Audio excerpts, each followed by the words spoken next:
natural disasters strike. Unfortunately, so can scammers. In tonight's 7 on Your Side, Fox 7 Austin's Carissa Lemkel walks us through hiring legitimate contractors for post-storm repairs. The Better Business Bureau calls them storm chasers, but they're more interested in the aftermath. The worse you have it, the more they could profit. Blanketed in ice. The chairman of the Public Utility Commission of Texas has likened it to an ice hurricane. The amount of devastation and damage that is out there, that is across our entire service territory, is something that is historic. Austin Energy crews making 300,000 plus power restorations since the start of the storm. Some without power for over a week. But with the ice melted and lights coming back on, homeowners may just be getting around to post-storm repairs. Others may be getting around to taking advantage. Don't just go and hire someone who walks up and offers to do the repairs. Hey, I noticed that you have an electrical box that needs to be replaced. I can help you out with that. Tila Mange with the Texas Department of Licensing and Regulation noted that for many, it's going to be electrical.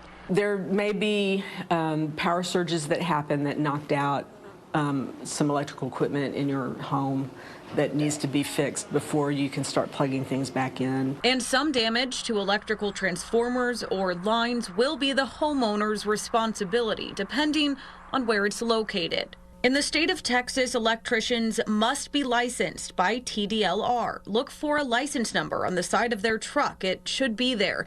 And double check on the department website. They are required to have insurance and required to get a permit from the city before work begins. There are a lot of folks who take advantage of situations. You know, they know that probably electricians are really busy right now.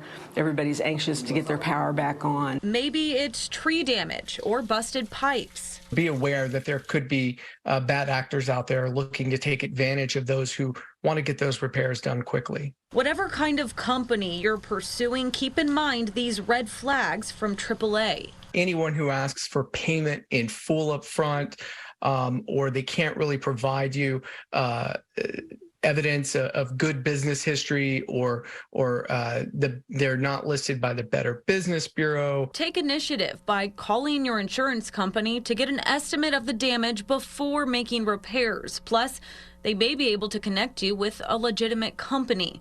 Research companies on the BBB's website. Get the company representative's license plate number. Never pay in full for repairs up front, and get an agreement in writing. Don't take that chance. Because best case scenario, you aren't taken advantage of. But worst case, we've seen cases in the past where electrical work was done incorrectly by someone who wasn't licensed and ended up electrocuting a child. Just one wrong thing that they do can have deadly consequences. You can report unlicensed activity to TDLR. You can also file a complaint with TDLR, whether a company is licensed or not, if they did something wrong or caused damage. You can also file a complaint with the BBB. 7 on Your Side is here to help people in Central Texas. For stories you would like us to investigate, send us your tips to the email on your screen, 7OYS@fox.com.